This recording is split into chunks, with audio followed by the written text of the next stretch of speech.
Good morning, everybody. This is the Mack Road Church of Christ Sunday Samuel study. We're in 1 Samuel chapter 17 today as we take a look at one of the most famous stories in the Bible, and that is the story of David and Goliath. Remember,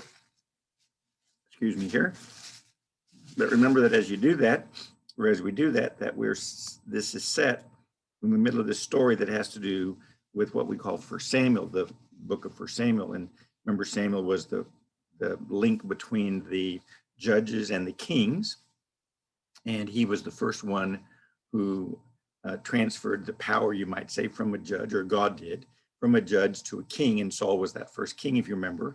And Saul started off okay, but then we noticed Saul's character waned, and as a result of that, God came along and said that he was taking the kingdom away from Saul and was going to give it to another. And then we noticed that in chapter 16, Samuel anointed David king.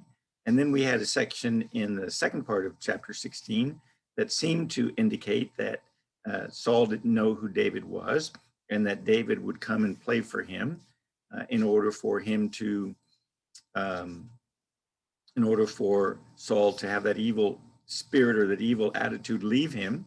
And so David would come and play.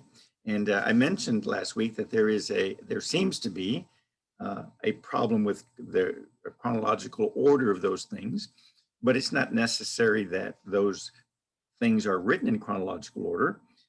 Some of the things that are in the Gospels are not written in chronological order. They're simply used in a way that helps the writer get his point across. Not that he's lying, but they never really said, I'm writing this in chronological order, so you know the exact order that it happened. There are a couple of cases where that happens.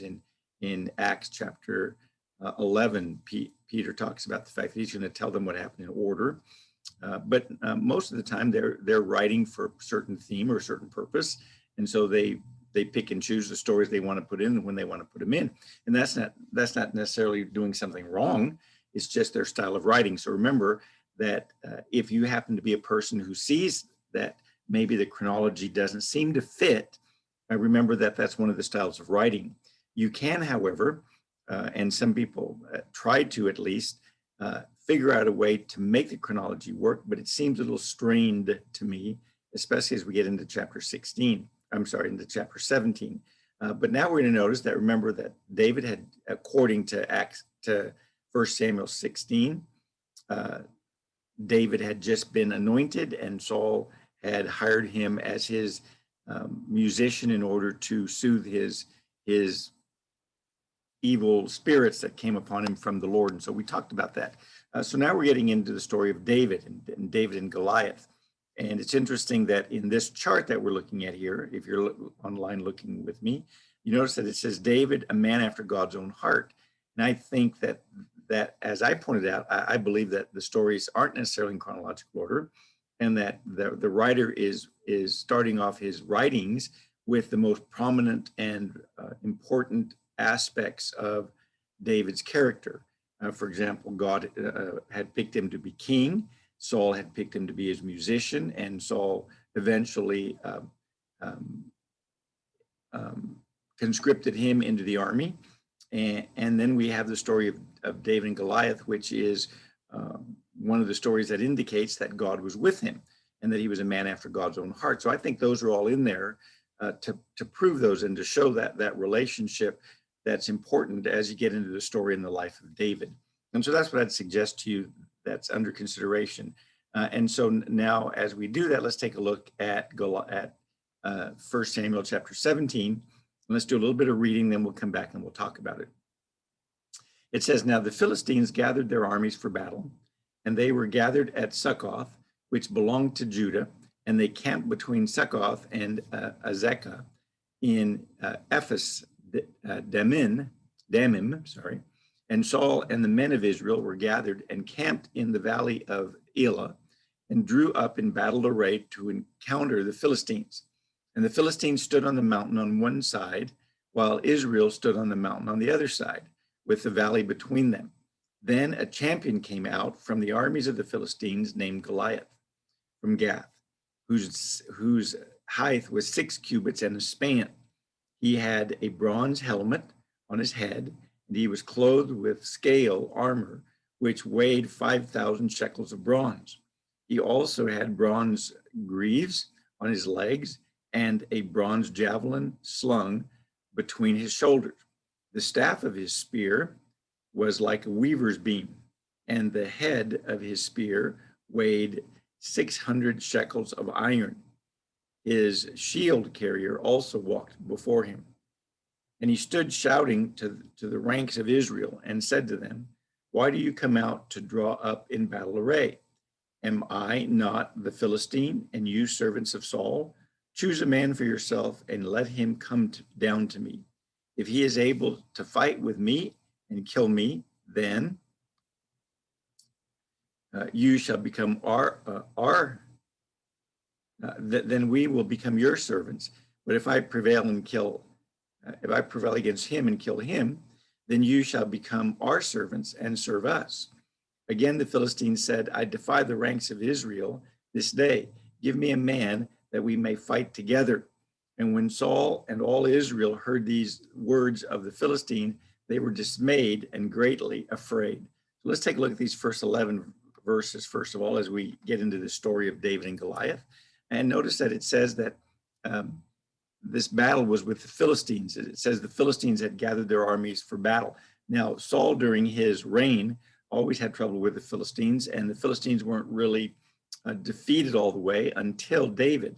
And what's interesting is some individuals who, of course, are liberal-minded and don't want to believe the inspiration of the scripture because they don't want to believe in God, who limits us in our activity, but he doesn't really limit us in our activity. He's trying to restrain us from doing evil things and hurting people in our activity. But those individuals who are rather liberal-minded, they used to say, and a matter of fact, it was common for them to say that the Bible is full of errors, and one of the errors is these nations that are in consideration, these Philistine nations, because there were no Philistines. And at the time that they would say those things, there was no evidence for the Philistines. But as always, archaeology, when they stick a spade in the ground in those areas, come up with artifacts and records that there were people called the Philistines. And so rather than the Philistines being a reason for not believing in the Old Testament and the inspiration of the scripture and the historicity of the scripture, they actually prove that they are. And so Saul had this battle with the Philistines from time to time, as David did also, until David finally destroyed them all. And it says, but the Philistines gathered their armies for battle, and they were gathered at Sekoh, which belonged to Judah. So they came up against Judah. And remember that Judah and Benjamin were kind of had the same territory. Benjamin was on the edges of Judah, but was actually considered part of Judah, you might say.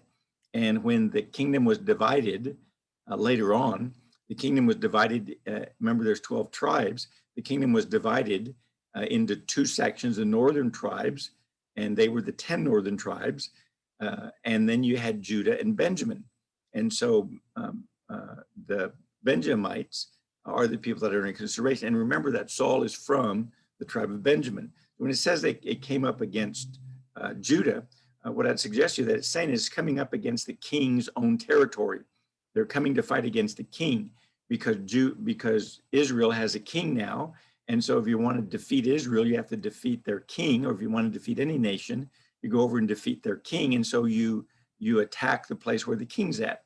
So I'd suggest to you that that's the reason why it mentions Judah here. And that's why Judah is so prominent, because Benjamin is part of Judah, and Benjamin was the first place that kings came from. And then, of course, after Saul became king and died, then David becomes king, and Judah then becomes the primary place from which kings come. So that's the reason I'd suggest to you that it mentions Judah at that time, because they saw it as one territory, you might say. And it says, and so they camped between Sekoh and Azekah. And so they camped there toward Judah and toward Benjamin in order to come and fight against Saul, because apparently Saul had some victories in defeating some of the Philistines. And so we're not exactly sure what year this happens in. And so it's very difficult to tell what year it happens in, but it seems to be sometime after Saul had maybe fallen out of favor with God, and I'll explain to you why I see that as we get into this, but probably after Saul had fallen out of favor with God, and that's part of what's going on here. And so one of the other reasons for this particular story at this time is it's showing us one of the reasons why God picked David in order to be anointed king. Now, whether he was anointed king before this or after this, I personally am not sure. Some people believe that he was anointed king before this, and that's one of the reasons why his older brother got upset with him, like he was jealous, and certainly that's possible. But it seems more logical to me that he was appointed king after this, but I'm not sure. And so either way, like I pointed out, the chronology is not necessarily in chronological order, or the writing of the book isn't in necessarily chronological order. And so that shouldn't bother anybody. And we really don't need to know the exact date of his anointing other than it was during Saul's rule. And so it says, and so verse 2 says, and Saul and the men of Israel were gathered and camped in the valley of Elah and drew up in battle array to encounter the Philistines. Now, you have to remember how they used to fight. We don't generally fight like this, or at least we haven't for a long time. In the Vietnam War, it was more guerrilla warfare that was under consideration, and the way they fought. They actually didn't have like a front line coming to them, and then the Americans would come and attack them. But that's generally the way they fought. In ancient times, you would have one army that would stand in a big place where there was the ability for them to meet together in battle. And you would have one army on one side and another army on the other side. And so in this case, you had kind of a valley and two hills on it. And one group, the Philistines, were on one on one mountain, and the Israelites were on the other mountain. And in between them was the valley where the fighting would happen. And so they're in this battle array. Now remember that as far as we know, the Israelites didn't have a standing army except for the 3,000 that Saul had conscripted. And so it could be, however, that if this happens a little bit later on in the history of Saul's rule, that they had acquired some weapons from the defeat of the Philistines prior, and maybe Saul was able to have more of a standing army with shields and swords and those kinds of things. But many of them probably would just be farmers that had heard there was a war, and they had to come and volunteer and fight. And so you have those. So the only reason I'm pointing this out is because on one hill you would have this military fighting machine, the Philistines. On the other hill, you would have some men that are there for battle, but they're not a fighting machine. They're not. Their whole purpose wasn't for fighting or for battle. That wasn't what they were used to. What they were used to was just simple farming and living. And so, you would have farmers dressed in whatever they could find themselves in order to come and fight. And so that's what you have. And the reason I point that out to you is because one side looks very intimidating. The other side looks very puny. And of course, it's Israel's side that would look puny, while the Philistine side would look powerful and mighty and strong with their weapons of war. And one of the things that this story is going to show us is how it is that David has a heart after God's heart, and that is that David doesn't do things according to what he sees, or doesn't act according to what he sees, but he acts according to what God tells him and what he knows about his relationship with God. And that's what we're going to notice here in this story. But I want you to see that. I want you to, put that vision in your mind as this is going on.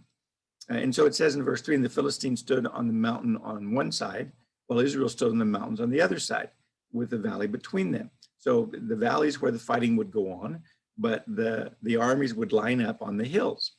And it says in verse 4, then a champion came out from the armies of the Philistines named Goliath from Gath, whose height was 6 cubits and a span. Now, you have their champion. Of course, their champion is the guy that nobody can beat. If they have wrestling contests or fighting contests, he's the one that always wins. And there's a reason why Goliath was the one who always won. Probably number one is because nobody really wanted to fight him, because after all, he was 9 feet tall. Now, the New American Standard uses the word 6 cubits. Now, a cubit is from the tip of your elbow to the tip of your hand, if you have your fingers straight. And so that's called a cubit.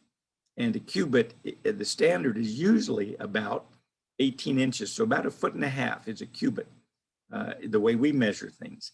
And of course, some people had smaller cubits than other people, but they eventually kind of standardized it to about the average, which is about 1.5 feet. And if you measure from the end of your elbow to the tips of your fingers, it'll be somewhere about 18 inches, somewhere around there. And a span, most people who have horses think of a span as a hand. And a span is the extension from your thumb to your middle finger, when you can stretch it out as far as you can stretch it from the tip of your thumb to where your index finger or your middle finger touches whatever you're measuring. From there to there is considered a hand, which is about 6 inches. So this individual was 9 feet and 6 inches tall, give or take a few. And so he was a giant. We generally think of 6 feet tall people, 6'6", 6'7", pretty tall. And when we can pick them out in a crowd, and if they're individuals that aren't having some kind of growth problem where they're skinny and they're tall and look rather frail, we're not too impressed with those people. But if the individual is 6.5 feet tall and he's got muscles and he's well proportioned and there's nothing physically wrong with him as far as anything, because he's so tall, because many times some people are tall, but they have health problems that make them tall. Maybe their pituitary gland isn't working as it should or something, and causing them to grow more than they should. And so they're rather disproportioned. But if you have an individual who's 9 feet tall and he's proportioned the way he should be, then you're going to have an enormous, impressive person. We once had our kids camp, which is like a little weekend vacation Bible study that we have often. And one of our stories was about David and Goliath. And so we actually built a Goliath, and we put him outside because he couldn't fit in the building.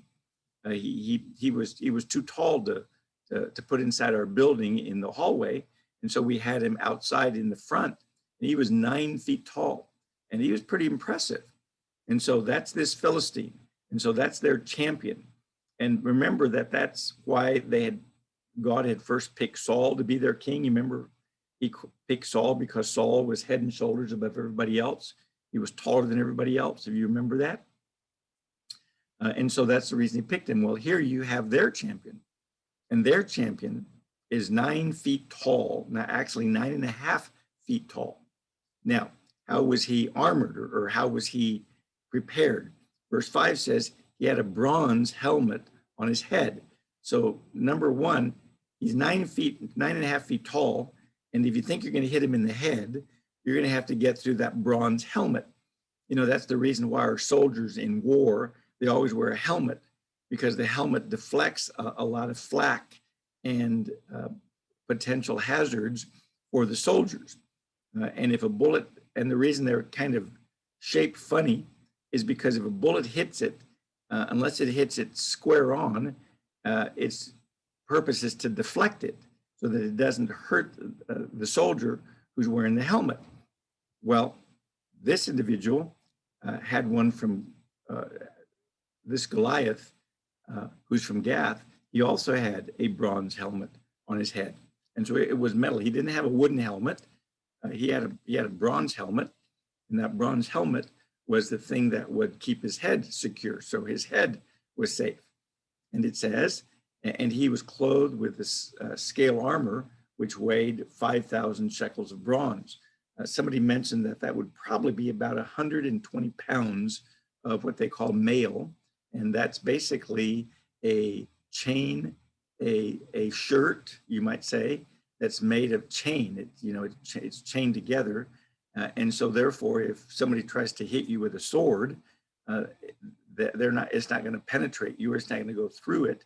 And so here you had this individual with basically this flexible armor that he had. And it says, and he was clothed with scale armor, which weighed 5,000 shekels of bronze. And so it was the metal of their day that they could wear. And he also had a bronze greaves, and bronze greaves are things that you wear over your shins. Because of course, if you're tall, they could attack your legs. And so what he has these bronze sheaths, or these metal sleeves that go over his legs, so that nobody can attack him from the bottom, or hit him with a rock down there and cause him to be injured on his legs. And so that's the way he was protected. So he was pretty protected. And so he's massive, and he's well protected with the battle armor of their day. My son is in the military, and when he was in Iraq, he had to wear a porcelain plate that was inside his flak jacket, so that if a bullet hit him, it wouldn't penetrate it. And so they had to wear that. And he said it weighed like 20 pounds, just that piece. And so with all the stuff he wore, he was wearing, 100 pounds worth of military gear that certainly made him look more impressive than what he really was. And so that's what you have going on here. And it says in verse 6, he also had bronze greaves of legs, and a bronze javelin slung between his shoulders. So one of the things that he used to fight was a bronze javelin. It wasn't wood, it was bronze. Apparently the whole thing was made of bronze. And it says in verse 7, the shaft of the spear was like a weaver's beam. So it was big, because weaver's beams are big depending on how big the carpet is that they're making, or the material that they're weaving. And it says, and the head of his spear weighed 600 shekels of iron, which I've been told is about the same weight as a gallon and a half of liquid. And so I believe that's about 15 pounds, I think. And his shield carrier also walked before him. So if you think that's all he had, he then had a massive shield that his armor bearer would carry in front of him. So what you have then is you have this army by itself that is impressive against this rather puny army. And then their champion is increasingly impressive, as he is the individual who has this armor on him, and these military weapons, and the shield, and he's 9 feet tall, and he's the individual who is their champion. He's the one who's carrying the weight of their army on him. And so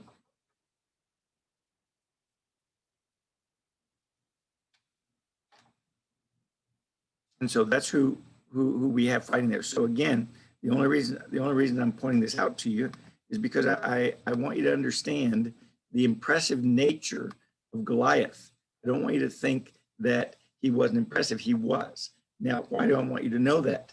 Because a lot of times the devil looks impressive. The devil looks huge.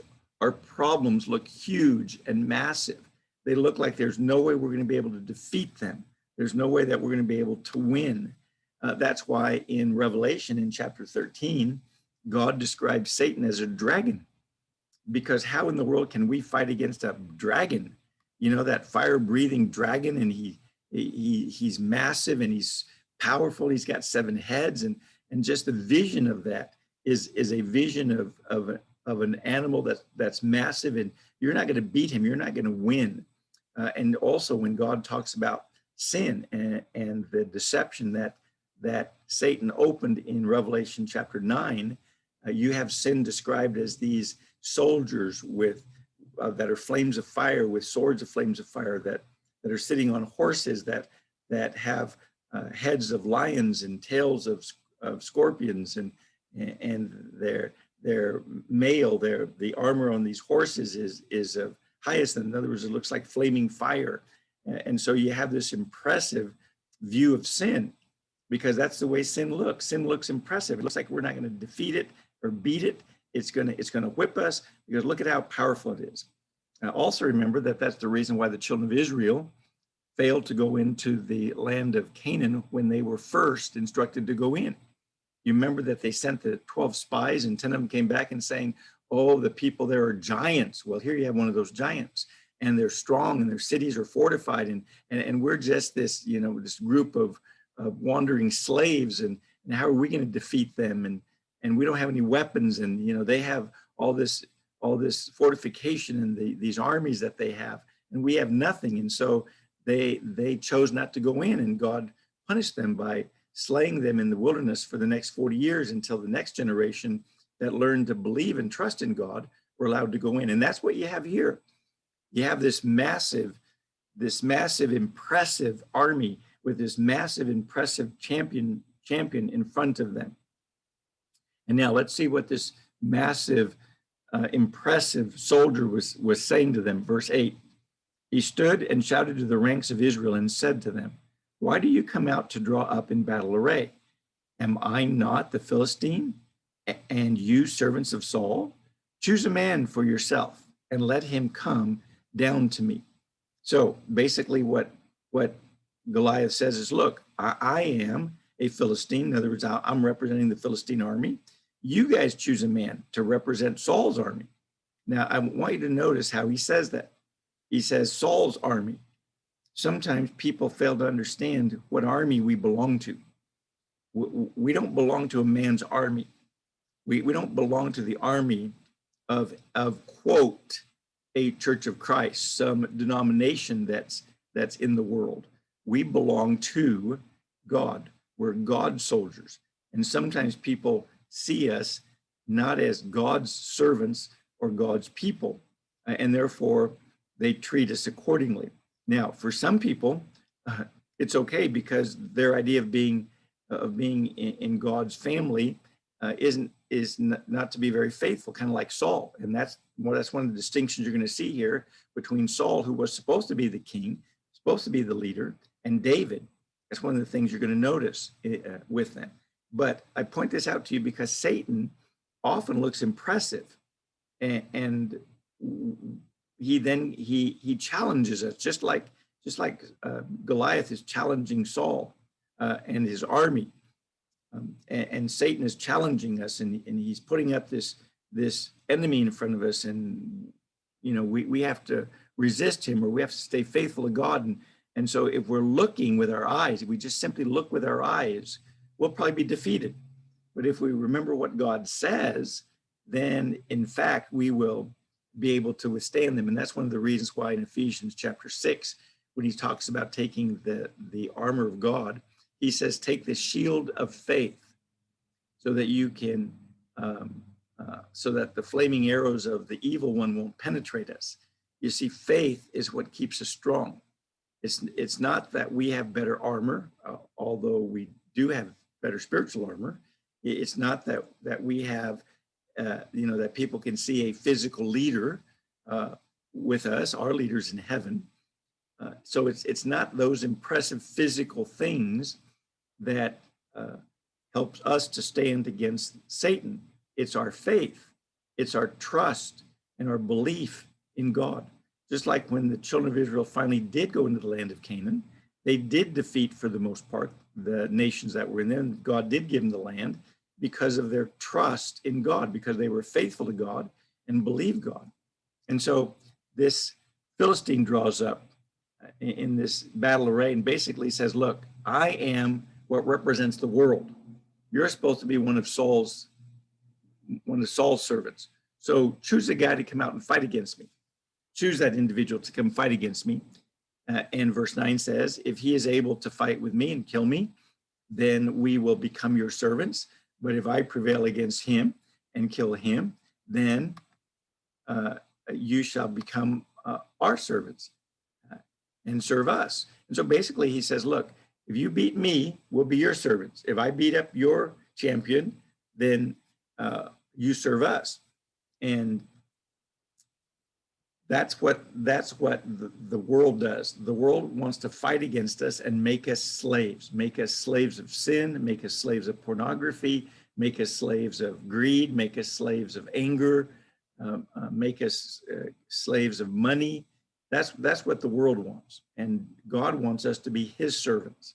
And so sometimes we have these challenges, and God is trying to figure out as we have these challenges, are you going to stay faithful to what I say, or are you going to look at what's going on and therefore not follow me and serve me? And so that's what you have going on here.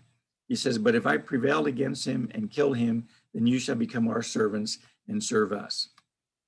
Now, verse 10 says, again, the Philistine said, I defy the ranks of Israel this day. Give me a man that we may fight together.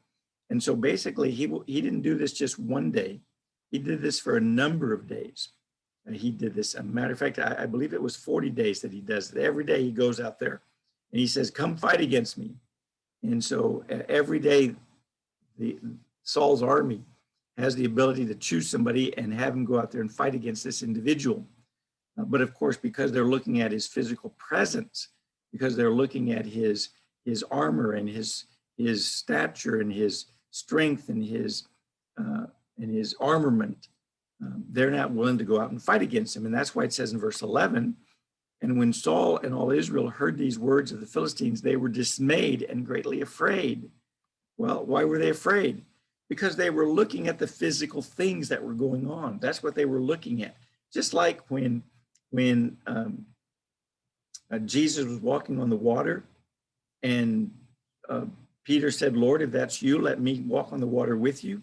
And so Jesus says, sure, come walk on the water. And Peter was walking on the water, and then all of a sudden he started looking around, and he saw the waves, and he saw the water and the oceans. And then he says, wait, I can't walk on water. And he began to sink. Well, why did he begin to sink? What had changed from the moment that he stepped out of the boat to when he started to sink? And the answer is he stopped believing in what Jesus told him. You can walk on the water and come to me. He stopped believing that.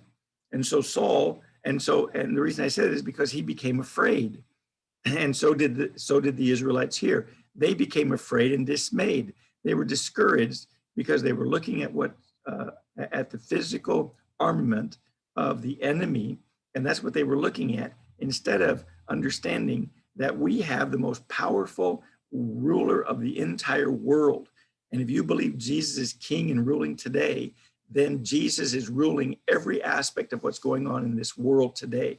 Yes, that even means when criminals do criminal things, that doesn't mean Jesus is condoning criminal things, but it does mean that he's allowing them to do that for the good of his people and his glory, and it eventually will be seen, if in nothing else, by the death of the wicked when that happens.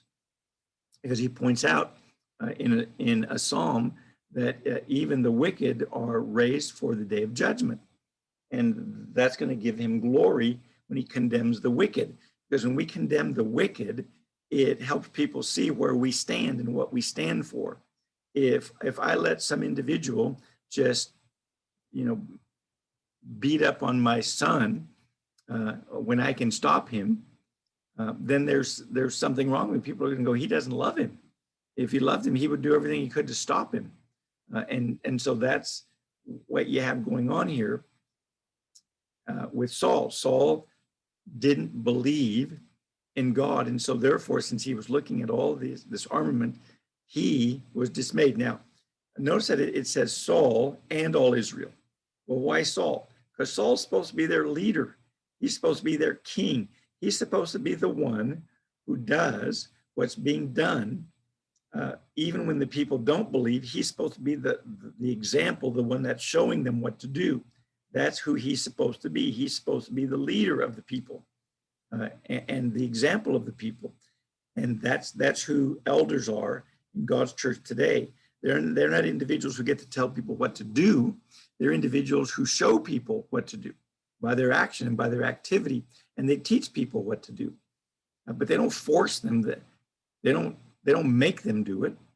There are consequences, however. But remember, as we're looking at Saul and David, we're looking at the difference between one who leads according to God's heart and one who leads according to man's heart. And so when Saul saw the impressive nature of the Philistines, he was afraid, and so was all Israel with him. Now, beginning at verse 12. Now, David was the son of the Ephrathite of Bethlehem in Judah, whose name was Jesse, and he had 8 sons. And Jesse was old in the days of Saul, advanced in years among men. And the 3 older sons of Jesse had gone after Saul to the battle. And the names of his 3 sons who went to the battle were Eliab, the firstborn, and the second to him, Abinadab, and the third, Shammah. David was the youngest. Now, the 3 oldest followed Saul, but David went back and forth from Saul to tend his father's flock at Bethlehem. The Philistines came forward morning and evening for 40 days and took his stand. And then Jesse said to David, his son, take now for your brothers an ephah of this roasted grain and these 10 loaves, and run to the camp to your brothers. Bring also these 10 cuts of cheese to the commander of their nation, the commander of thousands, and look into the welfare of your brothers and bring back news of them.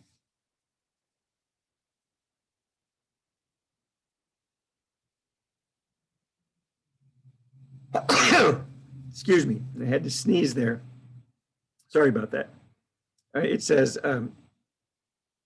in verse 18, bring also them 10 cuts of cheese to the commander of their thousands, and look into the welfare of your brothers and bring back news of them. For Saul and they and all the men of Israel are in the valley of Elah fighting with the Philistines. So down to verse 19 from verse 12, it says, so that's what's going on at the battlefield. Now, David, who was of the son of the Ephrathite of Bethlehem in Judah, of course, his name was Jesse. And Jesse had 8 sons, just simply telling us a little bit about David and who he was. Now, if this was actually in chronological order, we wouldn't need this information because we already know who Jesse is when he was anointed king. We already know that he was the 8th son of David. The 8th son of Jesse. We already know who his brothers are. We already know that stuff. So this little section in here would kind of be redundant for us to know.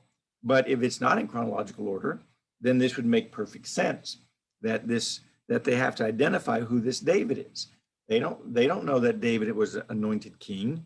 That they don't know David is the one at this time apparently who's going to be playing music for Saul.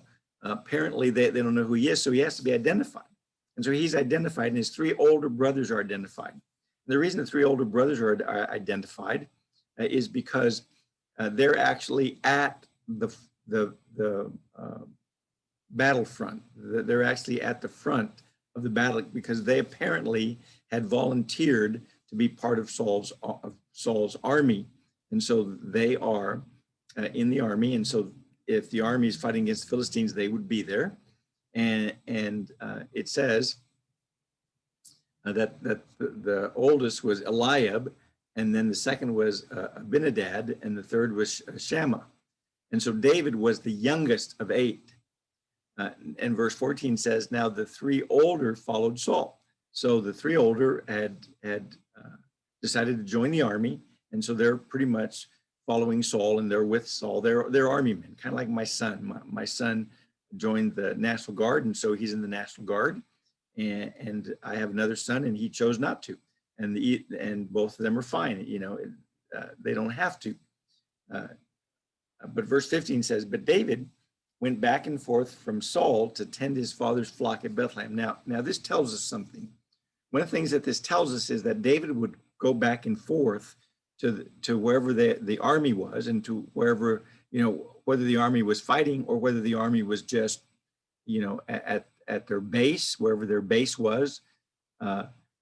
David would run back and forth. And the reason that he would run back and forth Because generally speaking, the way an army took care of its men was by the families preparing and bringing provisions and food for their own sons and extra for other people. And that's generally the way the armies got fed. Um, and so one of the things that this shows us is that God's army needs to be supported. And the way you support God's army is through your provisions. And that's how this army is being provided for. The army in and of itself doesn't have, doesn't make money and doesn't have its own food sources unless maybe they fight against somebody and take their spoils, in which case they would certainly use the spoils.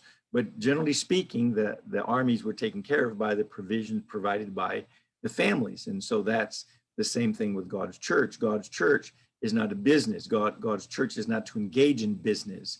God's church is supported by the free will offerings of the saints. And if you remember the story of Jesus, when Jesus was asked if he pays the poll tax, and basically, Jesus says, well, I don't have to, but so that we don't give them offense, he told Peter, you go to the sea and you catch a fish, and inside the fish, you're going to find enough money to pay for the poll tax.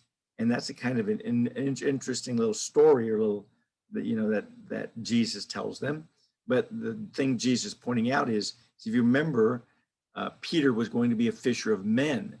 Those fish represent God's people. And the money that comes out of their mouth represents their willingness to give and their willingness to support the cause of Jesus, which is the way Jesus's army works today, by the free will offering of the saints. They don't engage in business. The church doesn't engage in selling pizzas so that they can make money, or sell stuff so they can make money. That's not how the church does stuff. That's one of the reasons why where I'm at, we have what's called a bazaar. And basically a bazaar is a bazaar. You know what a bazaar is, and that is, it's kind of like an outdoor market you go to and you buy stuff. Well, ours is a bazaar.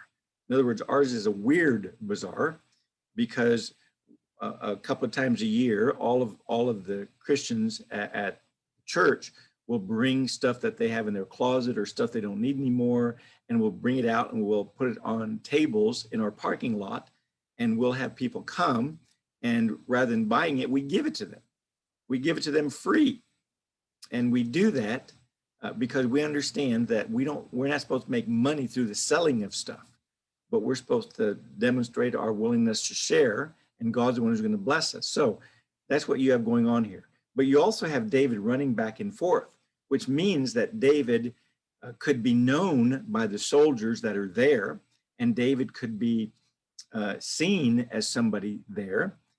And it could be also that when there was actually a battle that required a number of people, that David, as well as his other brothers, might have all gone to battle.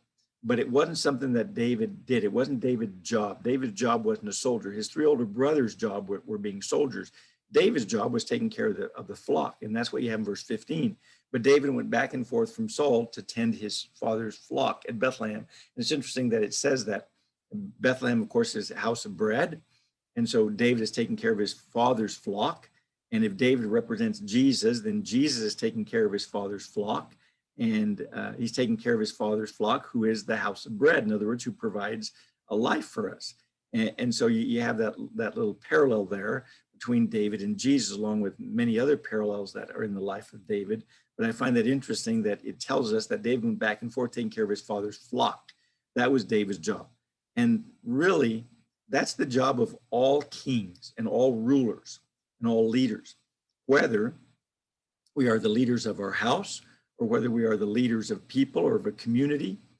Our job is to lead them as they are God's house or God's property. If we are a father and we're to be the leader of our house, we lead them understanding that we're leading God's house. This is God's people that he gave me to live with and to help and to encourage. And so therefore my primary job isn't making money. My primary job is taking care and tending the Father's flock, taking care of the people that God has given to me, because he's the one who is our house of bread. And in a sense, that's what we're doing when we take care of our family. We're providing them with what it is that they need. And so David takes care of God's sheep. And what I also find interesting is that in the book of Ezekiel, I believe it's either chapter 36 or 37, where he talks about the kings being shepherds and the citizens being sheep and flocks, and the shepherds are abusing the sheep, and they're eating the sheep, and they're eating the fat ones. And that represents the rulers abusing their citizens, which are God's people. And that's one of the things that has always struck me funny about our politicians. You know, they go in and they get a civil servant salary, but in 4 years they come out millionaires. And so you kind of wonder, you know, how in the world does that happen? What is it that they're doing? Well, it's real simple. They're selling themselves. That's what they're doing. And that's the reason that that's happening. They're selling their votes. They're selling their authority, you might say. And so that's the reason that you have that going on there. And so it says, but David went back and forth from Saul to tend his father's flock at Bethlehem. Now, verse 16. The Philistines came forward morning and evening for 40 days and took his stand. And so this challenge that Goliath was doing wasn't just done one time. See, our problems that happen don't just happen one time. Those problems, those difficulties that we see, those challenges in life might happen for a long time. I know a brother who was going through cancer treatments for a long time. And he still needed to stay faithful to God, even though he was going through those difficult times. I've known other people who've gone through financial hardship, and they still need to stay faithful to God no matter what happens, whether they're going through, you know, bankruptcy or whatever. They need to stay faithful to God and trust God. And so it's not just done one time. Whenever those challenges come up, we're going to stay faithful to God. So the Philistine did it for 40 days. Isn't it interesting that it says 40 days? Because 40 days, 40 evenings and mornings, 40 days represent a period of testing. Remember that the children of Israel wandered in the wilderness for 40 years. The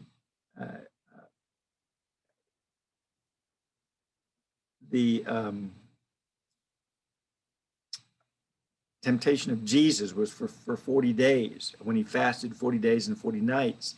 And here we see this temptation for 40 days. So 40 days is a period of testing. Same thing with Noah's Ark. It rained for 40 days and 40 nights. And so it's 40 here because it represents a period of testing. But it also represents a period when God takes care of you. Just like God took care of Jesus when he fasted, and God took care of Noah in the ark, and God is taking care of his people here during this time. And so the 40 is a very interesting number there. And it says in verse 17, and then Jesse said to David, his son, take now for your brother an ephah of this roasted grain and these 10 loaves, and run to the camp to your brothers. And bring also these 10 cuts of cheese to the commander of their thousands, and look into the welfare of your brothers and bring back news to me. So David was supposed to go and find out how his brothers were doing and take them the provisions, as I mentioned, that provide for and take care of the army of God. And that they're supposed to do that. And he's also supposed to take some and give it to the commander that's there. Now, see what happens in verse 20. So David rose early in the morning and left the flock with a keeper and took the supplies and went as Jesse had commanded him. And he came to the circle of the camp while the army was going out in battle array, shouting the war cry. And Israel and the Philistines drew up in battle array, army against army. Then David left his baggage in the care of the baggage keeper and ran to the battle line and entered in order to greet his brothers. As he was talking with them, behold, the champion, the Philistines from Gath, named Goliath, was coming up from the army of the Philistines. And he spoke these same words, and David heard them. And when all the men of Israel saw the man, they fled from him and were greatly afraid. The men of Israel said, have you seen this man who is coming up? Surely he is coming up to defy Israel. And it will be that the king will enrich the man who kills him with great riches, and will give him his daughter and make his father's house free in Israel. And then David spoke to the men who were standing by him, saying, what will be done for the man who kills this Philistine and takes away the reproach from Israel? For who is this uncircumcised Philistine that he taunts, that he should taunt the armies of the living God? The people answered him in accord with his words, saying, thus it will be done for the man who kills him. Now Eliab, his oldest brother, heard when he spoke to the men, and Eliab's anger burned against David, and he said, why have you come down? And with whom have you left the few sheep in the wilderness? I know your insolence and the wickedness of your heart, for you have come down in order to see the battle. But David said, what have I done now? Was it not just a question? Now, I want to stop there before we get on with the rest of this, because I'm not sure how far I'm going to be able to get here. Now, it says, beginning up here in 19,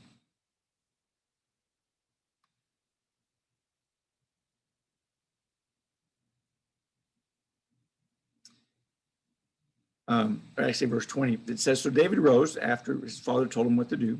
He rose early in the morning and left the flock with the keeper and took the supplies and went as Jesse had commanded him. So he's doing what his father asked him to do, and he's taking the provisions down to his brothers. It says, and he came to the circle of the camp while the army was out in battle array, shouting the war cry. So he happens to be there at the time that these challenges are going on. He's there. Whether it was morning or whether it was evening, it doesn't say, but the Philistine was doing it both in the morning and in the evening. And so you have to see these battle lines that are up there, and and they kind of encroach into the valley, like let's fight, but they don't actually do it. But they're talking a good game, you might say. And it says, and he came to that circle, and verse 21 says, and Israel and the Philistines drew up in battle array, army against army. So there's the armies. They're drawing up. They're getting ready to fight. They haven't quite fought yet. There isn't a battle that's being done yet. They're just simply sticking out their chest at each other, and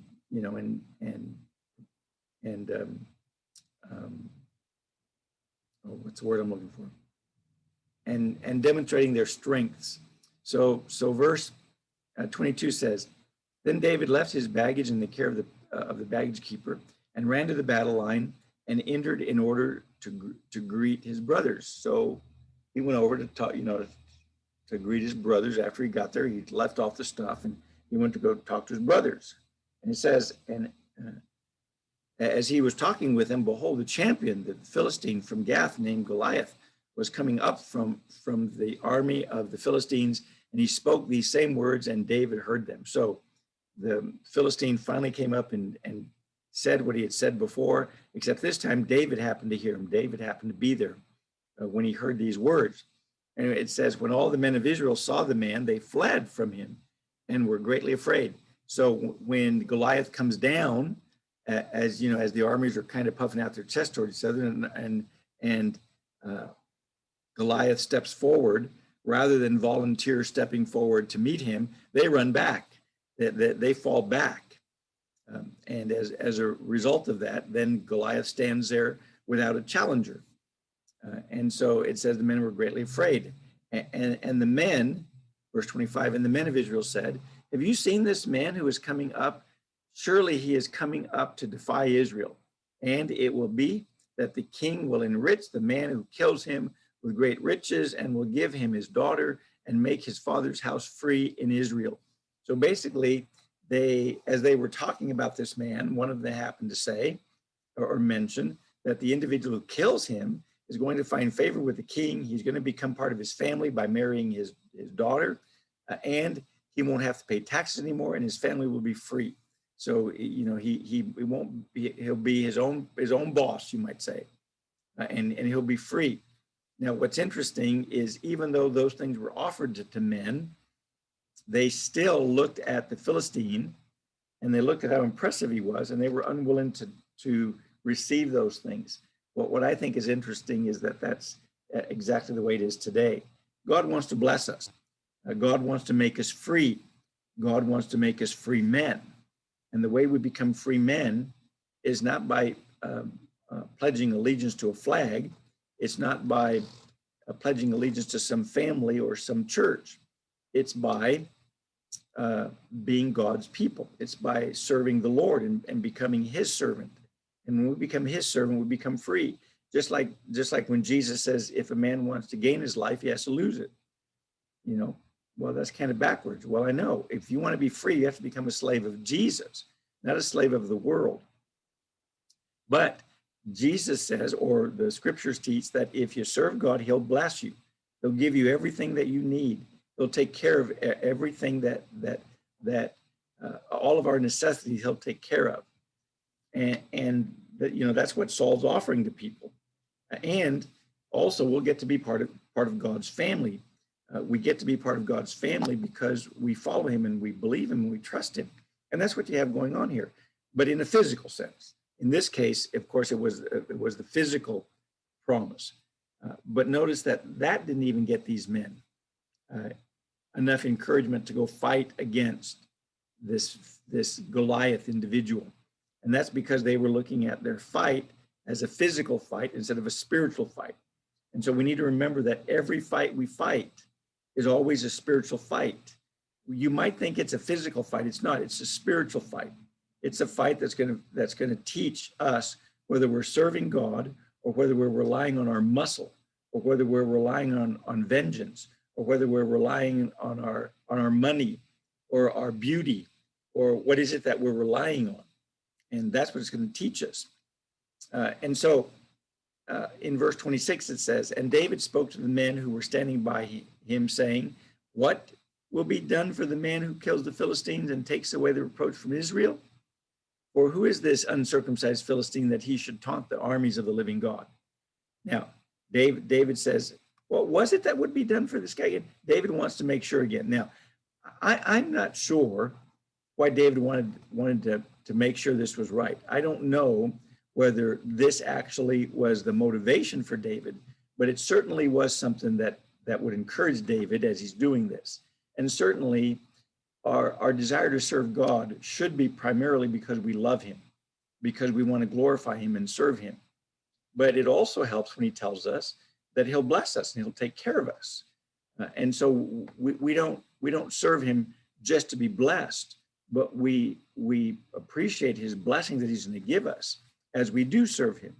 And so that's what you have going on. So David says, you mean if somebody actually fights against this Philistine, that they'll get to be part of the king's family, they'll be free and they won't have to pay taxes? I just want to make sure I get this straight.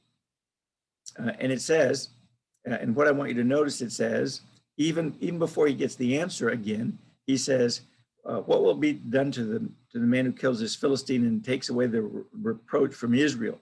See, there's this reproach on Israel. Well, what is the reproach? They're cowards. That's the reproach of Israel. The Israelites are cowards because they're not willing to go fight against this one Goliath guy because of how impressive he looks, how strong he looks, you know, his armor and everything.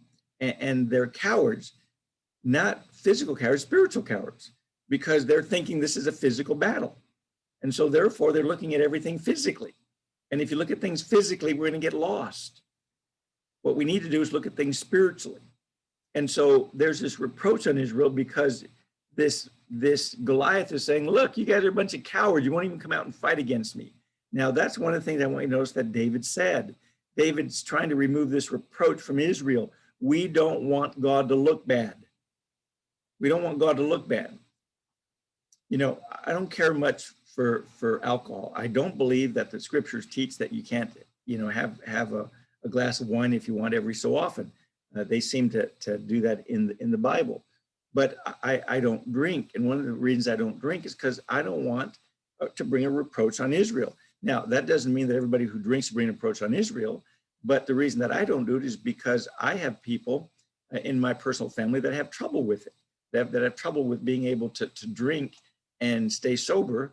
And so therefore, I don't want to give them any encouragement in doing that, even though they might fall off the wagon accidentally. And even though I don't believe it's sinful, I don't want to give a reproach to Israel, or I don't want to have somebody reproach God because of what I do. And every time I sin, it gives a reproach to the God that I serve. And so David is looking at the reproach against Israel. That's what he's looking at. He says, for who is this uncircumcised Philistine? Notice that he says uncircumcised, because to them, circumcision meant that you weren't in the covenant. So David's saying, why are you worried about this guy that doesn't have a covenant with God?